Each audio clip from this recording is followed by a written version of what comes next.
ये सुनते हैं आज की वीडियो में किसी की जिंदगी पर बीती एक पुरअसरार और सच्ची कहानी। वो एक मुस्ततील हॉल नुमा कमरा था। पहली नज़र में देखने से हॉल का गुमान हो रहा था, मगर हॉल के मुकाबले में छोटा था और आम कमरों की निस्बत थोड़ा बड़ा था, इसलिए उसे हॉल नुमा कमरा कहा जा सकता था। उसके वस्त में एक और छोटा सा कमरा था जिसके दोनों दरवाजे खुले हुए थे। उस कमरे के अंदर क्या था ये अंदर जाकर ही मालूम किया जा सकता था। बाहर से देखने में ये मुकम्मल अंधेरे में डूबा हुआ इंतहाई डरावना दिखाई दे रहा था। हालांकि उस हॉल नुमा कमरे में 2 बड़ी खिड़कियां थीं जिनके पट में कभी शीशे लगे रहे होंगे, मगर गुजरते वक्त के साथ अब उसमें शीशे के नाम पर कांच के चंद टुकड़े लगे रह गए थे। उन खिड़कियों से आती रोशनी ने इस हॉल नुमा कमरे को तो रोशन कर रखा था, मगर उस कमरे में मौजूदा वो स्टोर नुमा कमरा इस रोशनी से यकसर महरूम था। लाल हवेली के 6 कमरे थे और ये हॉल नुमा कमरा उस लाल हवेली के 6 कमरों में से एक था। उस लाल हवेली की लोकेशन कुछ इस तरह से थी कि उस वसी हवेली के चारों तरफ बाउंड्री थी, फिर कमरे, किचन, बाथरूम वगैरह थे। ये हॉल नुमा कमरा सबसे आखिर में था। आगे बढ़ने से पहले मैं अपना तारुफ करा दूं ताकि आगे उस बंद कमरे का राज जानने में आसानी रहे। मेरा नाम वसी अहमद है। हम 5 बहन भाई हैं। मुझसे बड़ी एक बहन है, फिर हम 3 भाई वसी, शायान, हसान और फिर एक बहन मरियम है। हम 5 बहन भाई अपने मामा पापा और दादी के साथ रहते हैं। पहले हम जुबैरी कॉलोनी में रहते थे जहां हमारा 2 मंजिला घर था। ऊपर वाले पोर्शन में हम, जबकि नीचे वाले पोर्शन में ताई अम्मी अपने 2 बेटों, एक शादीशुदा दूसरा कंवारा था, उनके साथ रहती थी। ताया अबू का कुछ साल पहले इंतकाल हो गया था। सब कुछ ठीक ठाक चल रहा था कि ना जाने किसने ताई अम्मी के जहन में ये बात डाल दी कि अपने देवर से इस घर का हिस्सा ले लो वरना वो गसब कर लेगा। पहले दबे अल्फाज में, फिर साफ अल्फाज में अपने हिस्से का मुतालबा शुरू कर दिया। दादी ने उन्हें समझाया भी, मगर वो अपने मौक़िफ़ से पीछे हटने को तैयार न थी। अब तो उनके बेटे भी पापा से बदतमीज़ी करने लगे थे। आए दिन घर में इसी बात को लेकर झगड़े रहने लगे। मेरे पापा की गवर्नमेंट जॉब थी, वो अकेले कमाने वाले थे। अक्सर वो ताई अम्मी की भी मदद कर दिया करते थे, मगर ताई अम्मी और कज़न्स को इस बात का भी लिहाज ना था। अगर पापा के पास इतने पैसे होते तो ताई अम्मी को उनके हिस्से के पैसे देकर वो सारा घर खुद रख लेते, क्योंकि पापा इस घर को बेचना नहीं चाहते थे। मगर हर वक्त की चकचक से तंग आकर उन्होंने ये घर फरोख्त करके उन लोगों का हिस्सा दे दिया, जिसे वसूल करके वो लोग कोरंगी चले गए। ये उन लोगों ने पहले से तय कर रखा था। पापा ने अपने हिस्से की रकम से अपने जानने वाले की मदद से सरजानी में एक घर ले लिया। इस घर में पापा ने वो पैसे भी लगा दिए थे जो उन्होंने हमारे बेहतर मुस्तकबिल के लिए जमा करके रखे थे। इस घर में अभी काफ़ी काम बाकी था और इसकी तामीर जारी थी। तब तक के लिए हमें किराए के घर में रहना था। इसके लिए पापा के दोस्त ने सरजानी में किराए का घर बता दिया। हम जुबैरी कॉलोनी से सीधा उस घर में आए थे। नीचे 2 कमरे, किचन, बाथरूम, ऊपर एक कमरा और बाकी छत खुली हुई थी। छत के कोने में पानी की टंकी थी। ये खुला हवादार घर हमें बेहद पसंद आया। मेरे 3 छोटे बहन भाई पूरे घर में खेला करते थे, जबकि मैं मोबाइल पर गेम खेलता रहता, क्योंकि अभी स्कूल में हमारे एडमिशन नहीं हुए थे और बोरियत से बचने का ये वाहिद तरीका था। इस घर से कुछ फासले पर एक जामे मस्जिद थी। दादी को अलार्म लगाने की ज़रूरत न थी, क्योंकि फजर की अजान की आवाज़ साफ सुनाई देती थी। इस आवाज़ से ही सब बेदार हो जाते और नमाज फजर अदा करते। पापा ने अभी हमारे एडमिशन स्कूल में इसलिए नहीं करवाए थे कि हमारे घर का काम बस मुकम्मल हुआ चाहता था, वहीं हमारे स्कूल में दाखिले करवाए जाने थे। यहाँ अभी हमारे दोस्त भी नहीं बने थे, इसलिए मैं बहुत बोर हो रहा था। पापा ने बाहर निकलने से मना कर रखा था। नई जगह थी शायद इसलिए। मैं तो मोबाइल पर गेम्स खेलता रहता था। मेरी बहन माहीन एक कॉपी पर मेहंदी के डिज़ाइन बनाती रहती थी। बोरियत से बचने के लिए उसने ये तरीका निकाला था। पापा लड़कियों को मोबाइल देने के हक में ना थे, इसलिए वो और क्या करती। गर्मियों के दिन थे, नीचे कमरों में बहुत हब्स हो जाता था, इसलिए अम्मी ने सबके बिस्तर ऊपर छत पर लगा दिए थे। खुला एरिया था, इसलिए अच्छी हवा आती थी। हम लोग रात का खाना जल्दी खाकर सो जाया करते थे, क्योंकि फजर की अजान से सबकी आंख जल्द खुल जाया करती थी। एक रात हम सब सोए हुए थे कि अचानक मेरी छोटी बहन मरियम ने चीख चीख कर रोना शुरू कर दिया। उसके रोने की तेज आवाज से सब उठ बैठे। क्या हुआ बेटा, ऐसे क्यों रो रही हो?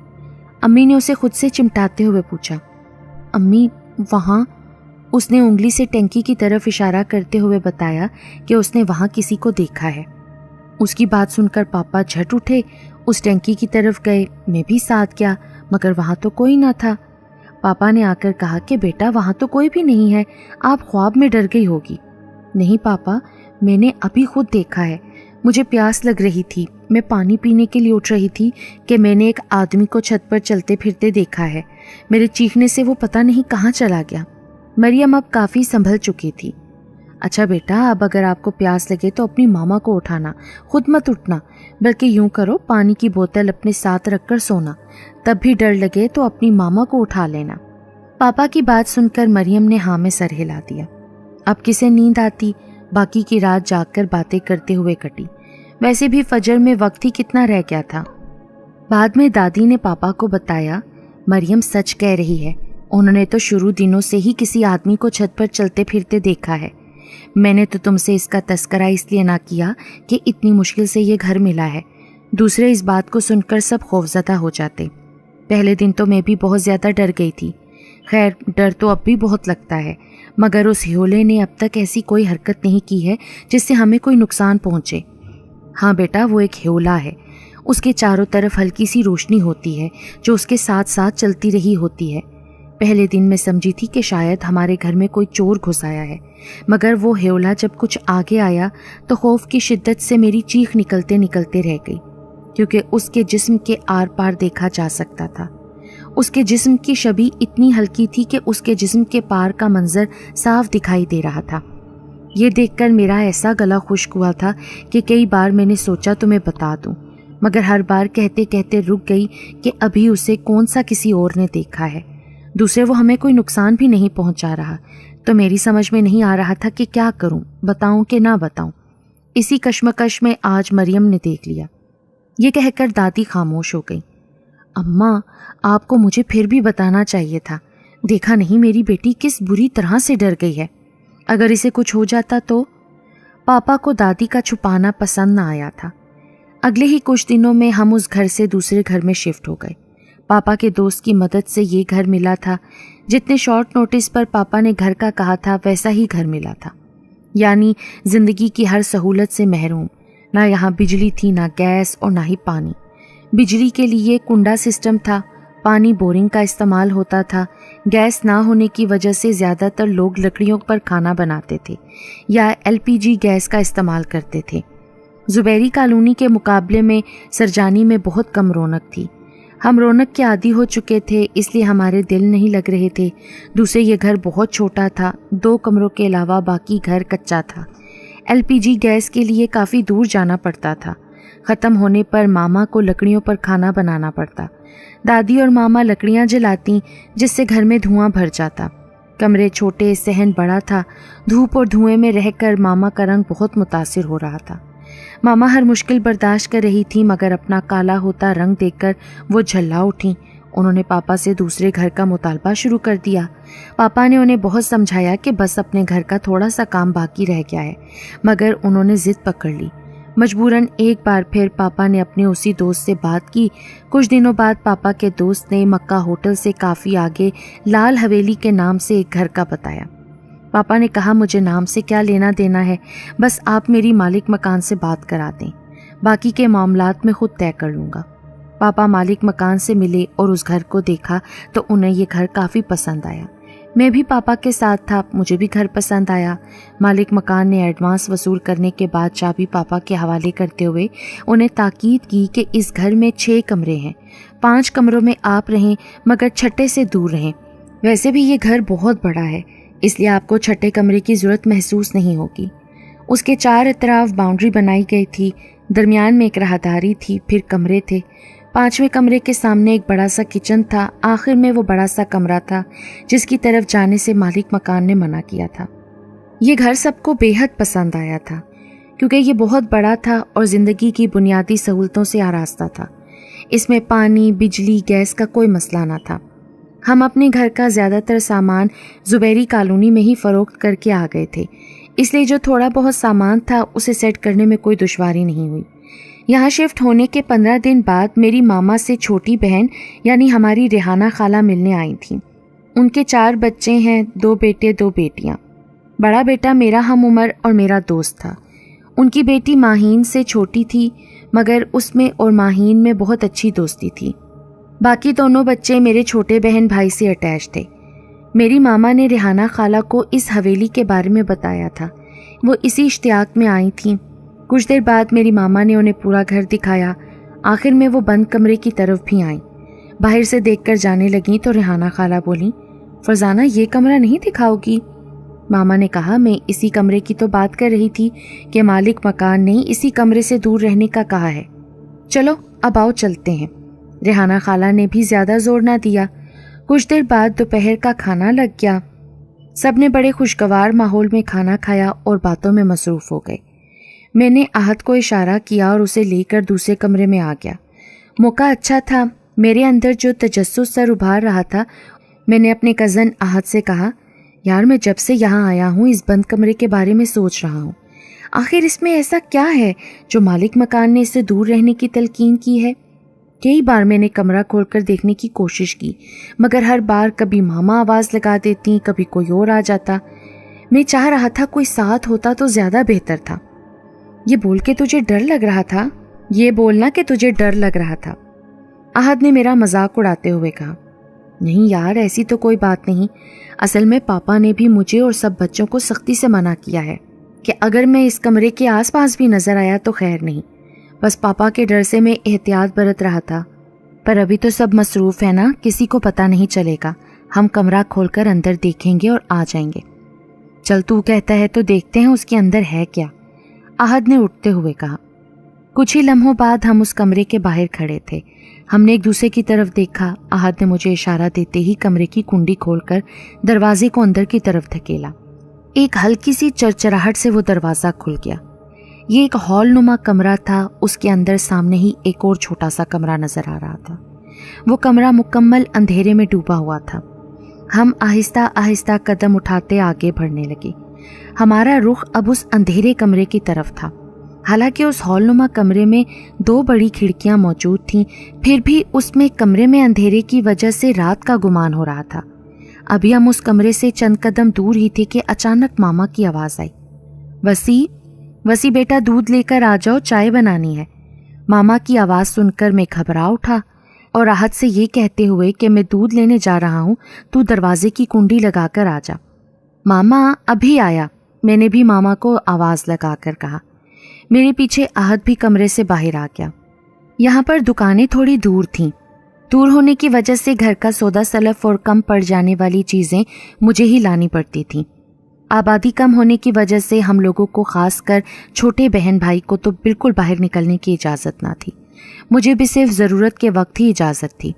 شام کی چائے پیتے ہی ریحانہ خالہ جانے کی تیاری کرنے لگیں، کیونکہ ماما نے انہیں پاپا کے 2 موبائل چھن جانے کا بتا دیا تھا۔ یہاں اندھیرا پھیلتے ہی لوٹ مار کا بازار گرم ہو جاتا تھا۔ پاپا کے بھی 2 قیمتی موبائل اور نقدی چھن چکی تھی۔ ایک بائک سے بھی ہاتھ دھونے پڑے تھے۔ اسی وجہ سے پاپا اب کافی پیدل چل کر چنچی سے آتے جاتے تھے۔ ماما نے ریحانہ خالہ سے کہا، تم جب بھی آنا دن کے وقت آنا، یہاں رات کے وقت آنا جانا ٹھیک نہیں۔ ریحانہ خالہ نے دادی سے، ماما سے مصافحہ کیا اور ہم سب بچوں کو ماما کے منع کرنے کے باوجود پیسے دیے۔ وہاں ماہین نہ تھی۔ ماما کہنے لگیں، یہ ماہین کہاں غائب ہو گئی؟ جاؤ حسان، آپی کو بلا کر لاؤ۔ کچھ دیر بعد حسان واپس آیا تو کہنے لگا، ماما میں نے ماہین آپی کو ہر جگہ دیکھ لیا ہے، مگر وہ کہیں نہیں ہے۔ اچھا چلو چھوڑو، ہو سکتا ہے واش روم میں ہو۔ فرزانہ یہ پیسے تم ماہین کو دے دینا۔ ماما اور ریحانہ خالہ کی عمروں میں 1 سال کا ہی فرق تھا، اس لیے ریحانہ خالہ ماما کا نام لیا کرتی تھیں۔ ریحانہ خالہ کے جانے کے بعد بھی جب ماہین نہ آئی تو ماما کو تشویش ہوئی۔ انہوں نے اسے آوازیں دینا شروع کر دیں، مگر نہ تو وہ آئی اور نہ ہی اس نے کوئی جواب دیا۔ یا اللہ، یہ ماہین کہاں چلی گئی؟ اب تو ماما گھبرا اٹھیں۔ اب تو ہم سب ہی مل کر اسے ڈھونڈ رہے تھے۔ دادی اسے آوازیں لگاتے ہوئے جب اس چھٹے کمرے کی طرف پہنچی تو دیکھا آج اس کا دروازہ کھلا ہوا تھا۔ दादी ने झिझकते हुए अंदर झांका तो देखा माहीन उस बंद कमरे के अंदर मौजूद सर झुकाए खड़ी है। यूं लगता था जैसे वो खड़े खड़े सो गई हो। दादी दौड़ने वाले अंदाज में अंदर गई। अरे माहीन बेटा, तुम यहाँ क्या कर रही हो? मगर उसने कोई जवाब ना दिया, उसी हालत में खड़ी रही। ए बेटा, मैं तुमसे कुछ पूछ रही हूँ। मगर अब भी माहीन खामोश बुत बनी खड़ी रही। ये देखकर दादी होल गई, उसका हाथ पकड़ा जो बेहद सर्द हो रहा था। उसे लेकर वो बाहर आ गई। मामा भी उसी तरफ आ रही थी, दौड़कर करीब आई। अम्मा, ये कहाँ से मिली आपको? दादी ने उस बंद कमरे की तरफ इशारा किया। इस दौरान पापा भी आ चुके थे। माहीन ये कहते हुए सबके दरमियान से उठकर चली गई। मुझे नींद आ रही है, मैं सोने जा रही हूँ। अरे ये कौन सा वक्त है सोने का भाई? दादी ने कहा, मगर वो सुनी अनसुनी करके चली गई। गजब खुदा का, दोनों वक्त मिल रहे हैं और इस लड़की को सोने की पड़ी है। दादी ने नागवारी से कहा। हाँ अम्मा, मगरिब का वक्त तो है, पर कोई बात नहीं, सोने दें इसको। कुछ देर सो लेगी तो तबीयत की बेजारी दूर हो जाएगी। मामा ने माहीन की साइड ली। फिर उन्होंने रेहाना खाला के आने के बारे में पापा को बताया। उन्होंने माहीन का उस बंद कमरे से मिलने वाला जिक्र गोल कर दिया। उस दिन के बाद से पता नहीं सबने महसूस किया या नहीं, मगर मैंने माहीन में वाज़ेह तब्दीली महसूस की थी। अब उसमें पहले वाली बात ना रही थी। तबीयत में चिड़चिड़ापन और खुदसरी दर आई थी। अब वो बात बे बात छोटे बहन भाइयों को मारने पीटने लगी। पहले तो मेहंदी के डिज़ाइन अपनी कॉपी में बनाती रहती थी, अब एक कोने में बैठी खलाओं में तकती रहती। ऐसे में अगर कोई छेड़ देता तो उसकी शामत आ जाती। एक बार तहज्जुद पढ़कर दादी ने सोचा माहीन पर भी दम कर दें। वो जब उसकी तरफ आई तो वो अपने बिस्तर से गायब थी। दादी को ताज्जुब हुआ कि ये कहाँ चली गई। फिर ख्याल आया वॉशरूम चली गई होगी, मगर काफ़ी देर गुजरने के बाद भी जब वो ना आई तो वो परेशान हो गई। इतने में दूर कहीं से फजर की आज़ान सुनाई थी। दादी पापा को जगाने का सोच रही थी तो देखा माहीन नींद की कैफियत में चली आ रही है और आते ही अपने बिस्तर पर ढेर हो गई। दादी उसे छोड़कर नमाज फजर अदा करने चली गई। दिन ब दिन माहीन की हालत जुनूनी होती जा रही थी। पहले वो मेरे साथ दोस्तों की तरह रहती थी, अब वो मुझसे हर वक्त लड़ती रहती। एक बात मैंने और भी महसूस की, वो ये कि अब मेरे छोटे बहन भाई भी हर वक्त आपस में लड़ते झगड़ते दिखाई देते। हमारे घर का माहौल कुछ अजीब सा हो गया था। मेरे जहन में ख्याल आता, कहीं ऐसा तो नहीं जिस दिन से उस बंद कमरे को खोला गया है ये उसी वजह से हो रहा है। मामा ने माहीन के उस बंद कमरे से मिलने वाली बात गोल कर दी थी। सिर्फ पापा को उस कमरे के खुलने का बताया था, जिस पर पापा ने पता नहीं क्यों कोई नोटिस नहीं लिया और ये कहकर बात खत्म कर दी कि इतने लोग थे, खोल दिया होगा किसी ने।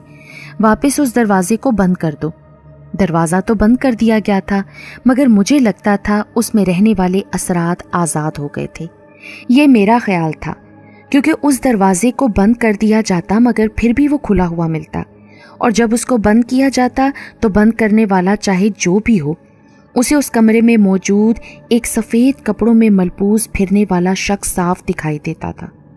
उस सफ़ेद कपड़ों में फिरने वाले शख्स को मैंने भी देखा था। सर के सिवा बाकी उसका तमाम जिस्म सफ़ेद कपड़ों से ढका हुआ था। वो उस कमरे में इधर से उधर टहलता हुआ दिखाई देता था। ये देखकर दादी ने सबको वहाँ से गुजरने और जाने से मना कर दिया था। माहीन की जनूनी हालत रोज़ बरोज़ बढ़ती जा रही थी। इस वजह से वो कई बार मामा से पिट चुकी थी, मगर उस पर कोई असर नहीं होता था। उसके हाथ में जो कुछ भी आ जाता वो सामने वाले को दे मारती। एक बार तो उसने हद ही कर दी।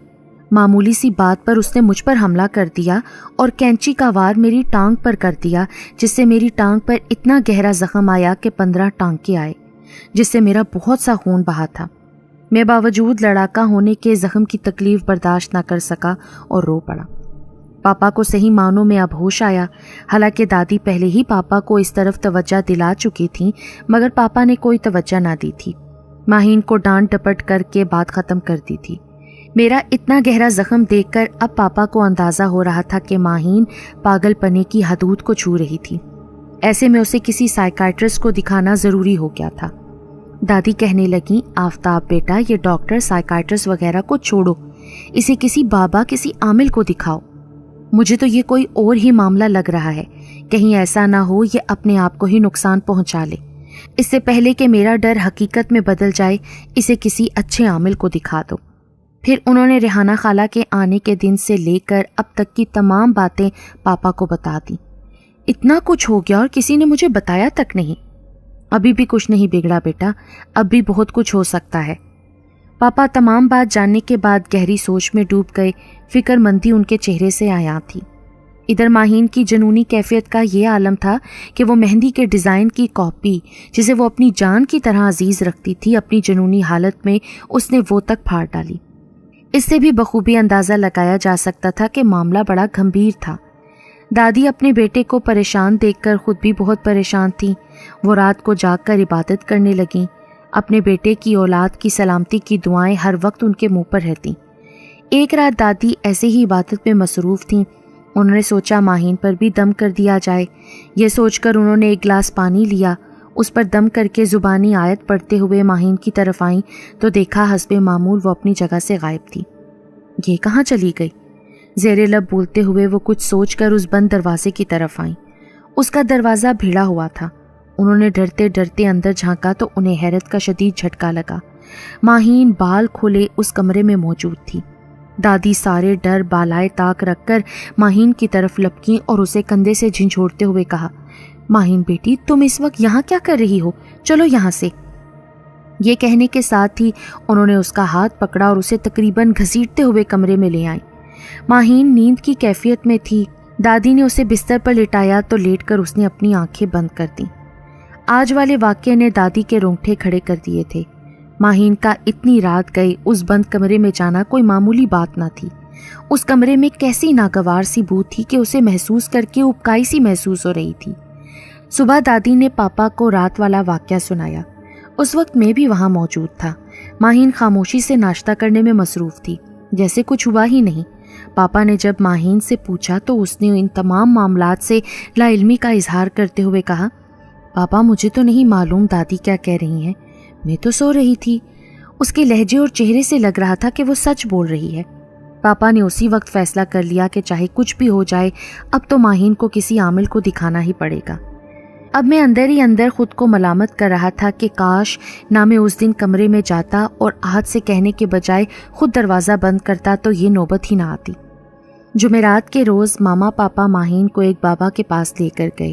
انہوں نے تمام باتیں جاننے کے بعد کچھ دیر پڑھائی کی، پھر کہنے لگے، آپ جس گھر میں رہ رہے ہیں اس گھر سے جتنی جلدی ممکن ہو دور چلے جائیں۔ مزید رہنا اس موجودہ صورتحال سے بھی زیادہ خطرناک ہو سکتا ہے، کسی کی بھی جان جا سکتی ہے۔ دوسرا، آپ اپنی بیٹی کی جلد از جلد شادی کر دیں، آپ کی تمام پریشانیاں ختم ہو جائیں گی۔ اس گھر میں، خاص طور پر اس کمرے میں جن کا بسیرا ہے اور آپ کی بیٹی پر اسی کے اثرات ہیں۔ ہمارا سرجانی والا گھر مکمل ہو چکا تھا۔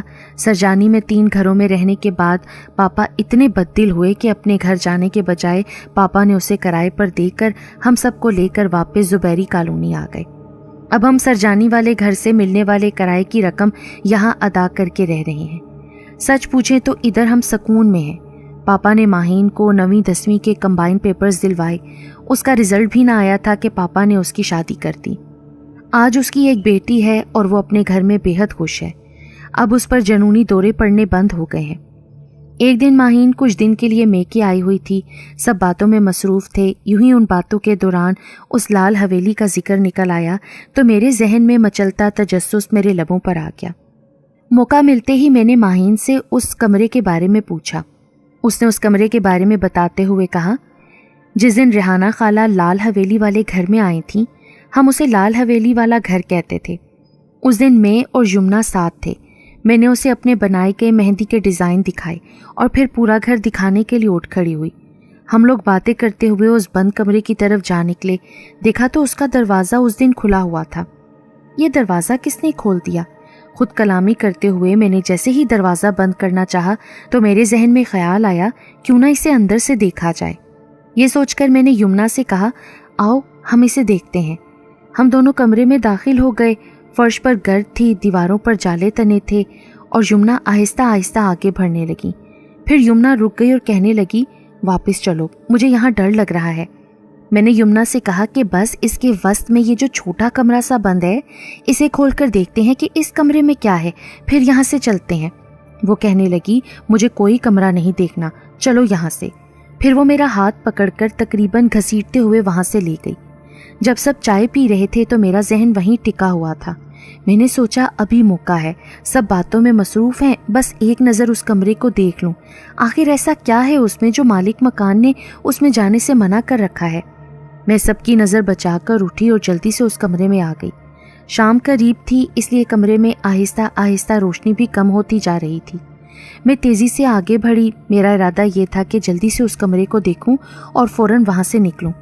اس ہال نما کمرے میں موجود اس چھوٹے سے کمرے کے دروازے کو جب کھلے ہوئے دیکھا تو میں نے کھلے ہوئے دروازے سے اندر کا جائزہ لیا۔ مجھے وہاں ایسی کوئی قابل ذکر چیز نہ ملی۔ وہاں تھا ہی کیا، خالی کمرہ تھا، دیواروں کا پلستر جھڑا ہوا تھا، نہ جانے کب اس میں رنگ و روگن کرایا گیا ہوگا، اب یہ بدرنگ معلوم ہو رہا تھا۔ اس کمرے میں ایک بہت ہی عجیب ناگوار سی بو تھی جسے سونگھ کر مجھے ابکائی سی محسوس ہوئی۔ میں وہاں سے فوراً پلٹی اور واپس جانے کے لیے قدم بڑھائے تو مجھے لگا میرے قدم من بھر کے ہو گئے ہیں، باوجود کوشش کے وہ اٹھ ہی نہیں رہے تھے۔ پھر اس کے بعد میرا ذہن سن سا ہو گیا، آگے کا مجھے کچھ پتہ نہیں مجھے کیا ہوا، مجھے واپس کون لایا یا میں خود واپس کیسے آئی، مجھے کچھ معلوم نہیں۔ آج سوچتی ہوں کہ اگر مجھے اس کمرے میں اس سفید کپڑوں والے آدمی کا پتہ ہوتا کہ وہ وہاں رہتا ہے تو میں ہرگز اس کمرے میں جانے کی غلطی نہ کرتی۔ اتنا کہہ کر ماہین خاموش ہو گئی۔ اس وقت ہم سب کو معلوم ہوا کہ وہ چھوٹا کمرہ آسیبی تھا، وہاں کسی جن کا بسیرا تھا۔ اسی راز کے سبب اس مالک مکان نے ہمیں اس کمرے سے دور رہنے کا کہا تھا۔ ہمارے سرجانی سے آنے کے کچھ ہی دنوں بعد دادی کا بھی اچانک انتقال ہو گیا۔ میں اپنی دادی سے بہت اٹیچ تھا، ان کے جانے کا غم مجھے اب بھی ہے۔ اب پتہ نہیں یہ اس لال حویلی میں رہنے کی وجہ سے ہوا تھا یا اللہ پاک کی طرف سے بلاوا تھا، پر میرا ذہن تو اسے لال حویلی کی کاروائی سمجھتا ہے۔ اس لال حویلی میں گزارے وہ دن بھلائے نہیں بھولتے۔ ان واقعات کو سوچ کر آج بھی میرے جسم میں رونگٹے کھڑے ہو جاتے ہیں۔